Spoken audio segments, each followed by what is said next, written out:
kali ya teleponan Dokter Oki dengan pihak R kok bisa kesebar ya. Terus kok bisa dari awal sampai akhir jelas gitu suaranya kerekam gitu. Dokter Oki banyak ngomong ya. Kan Dokter Oki itu orangnya baik ya. Kalau setahu aku sih baik. Aku kenal berapa kali, ketemu berapa kali juga. Orangnya baik. Kok bisa direkam secara awal sampai akhir. Terus yang ngerekam kayaknya sengaja ya direkam ya. Karena yang ngerekam itu tidak banyak ngomong. Cuman iya. Oh gitu ya. Selama ini kami nggak pernah ribut. Kami tuh nggak suka hura-hura, nggak suka huru-hara. Kami itu nggak suka kalau kami tuh diribut-ributin gimana ya, gitu.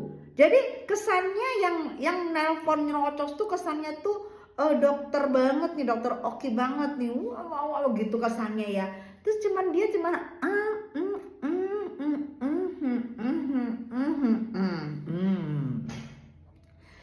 apakah ini gini ya, logika kalau kita teleponan tanpa ada niat untuk merekam, tanpa ada niat untuk jadi bukti, itu biasanya kita nyerocos saja, wah nyau, kita pun jawab nyau, karena nggak pernah, jarang banget ada teleponan itu yang sepihak doang yang ngomong, jarang sayang, jarang ya.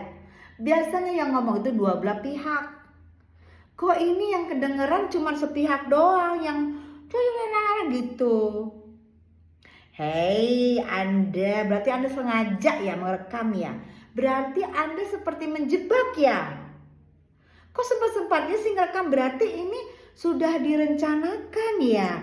Merekam dulu suaranya biar kesannya nggak nyerang, nggak diserbu, nggak niat banget gitu, biar kesannya nggak mengejar, nggak mencari gitu kan. Jadi kesannya kayak yang sebelah sono yang ribut banget nyari gue mah biasa aja, Dokter Oki sibuk nyari gue mah biasa aja gitu.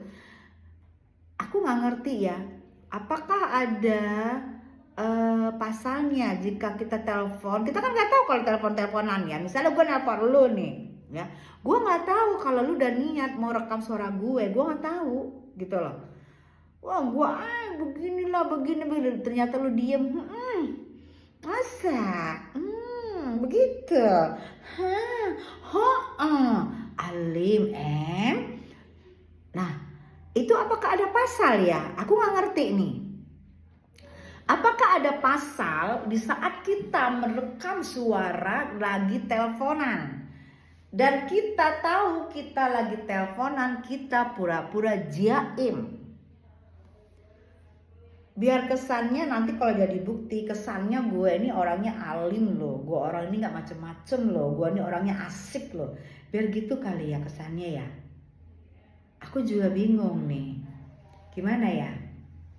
Coba mari kita pikirkan secara matang. Kok bisa ada kesan begitu gitu loh? Kok ada suara rekaman? Itu berapa bulan yang lalu?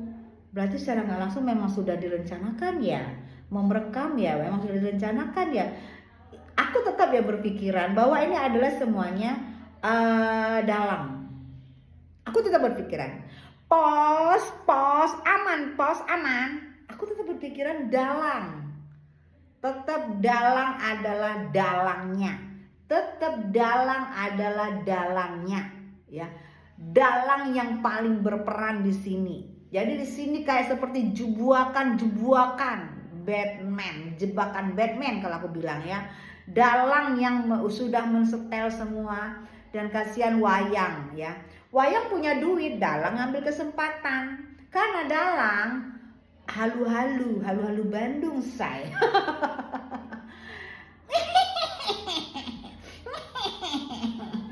Dalang tuh halu-halu Bandung ya. Jadi si dalang ini sekarang ini udah terencana sih. Udah terencana. Ada rekaman suara ini, ada rekaman suara Dokter Oki, ada rekaman suara Mail, ada rekaman, kasihan loh. Yang direkam kan gak ngerti, dikirain biasa-biasa aja ngobrol nyantai, ternyata dan dalam langsung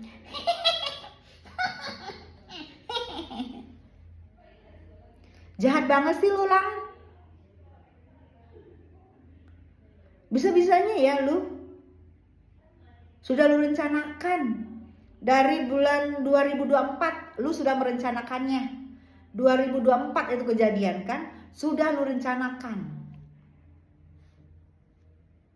Segitunya lu ya mau menghancurkan orang, segitunya ya lu dendam sama orang, sehingga apa yang lu rencanakan sudah tertata. Lu memang betul-betul dalang.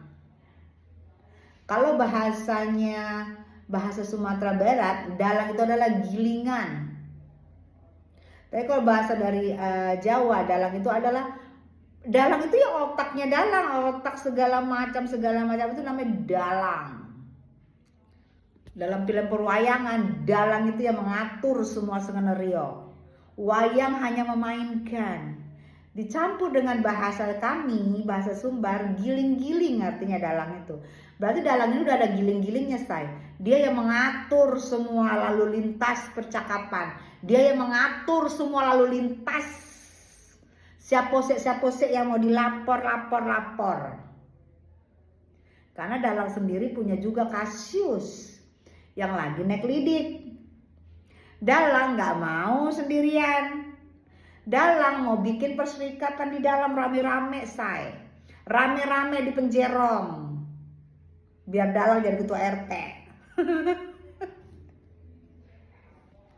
Ya, cukup miris dengan telepon-telepon yang lagi beredar di semua beredar suara-suara dari Dr. Oki. Cukup miris. Padahal aku tahu Dr. Oki ini adalah betul-betul ibu bapak yang baik, betul-betul seorang dokter yang keren karena dia adalah dari teman aku yang dokter. Orangnya baik banget, orangnya nggak pernah macam-macam, nggak pernah neko-neko, tapi kasihan dengan suaranya begini. Padahal tujuannya dia adalah baik, ya. Tujuan dia baik, tujuan dia supaya mentabayuni, tapi niat baik dari Dr. Oki ternyata disalahgunakan oleh si dalang. Oke. Disalahgunakan oleh si dalang, ya.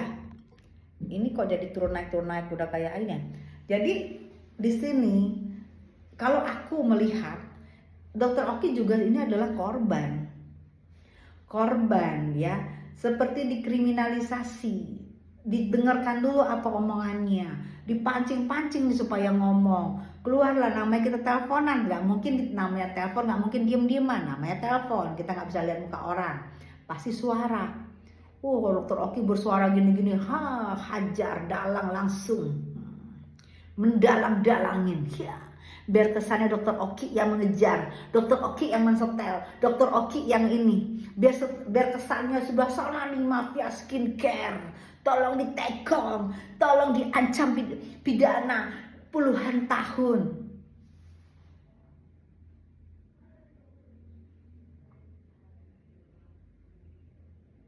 Hey, tetap gue bilang, kalau nanti ada di pengadilan, lanjut pengadilan, gue akan datang, ya. Karena gue kasihan, gue kasihan Manikmir, gue kasihan Mama Il, gue kasihan sama Dr. Oki, gue kasihan sama Doktif. Karena mereka memberikan ini loh, memberikan pengetahuan kepada netizen di luar sana yang gak ngerti dengan produk overclaim, dengan produk yang berbahaya. Mereka memberitahu, tapi ternyata niat baik yang aku pandang niat baik daripada mereka malah dikriminalisasi seolah-olah mereka ini adalah mafia skincare. Karena ada dalang di sana, dalang karena tahu yang punya skincare, yang punya produk adalah punya duta, kan dalang suaminya pengangguran. Jadi dalang ini tahu yang punya duta yang mana nih. Setelah dia tidak bisa menipu daya menipu daya. Setelah tidak bisa mengambil-ambil dari Nick Mir, dia pun berangkat pergi ke yang punya skincare. Lumayan kan, say? Kan suami pengangguran.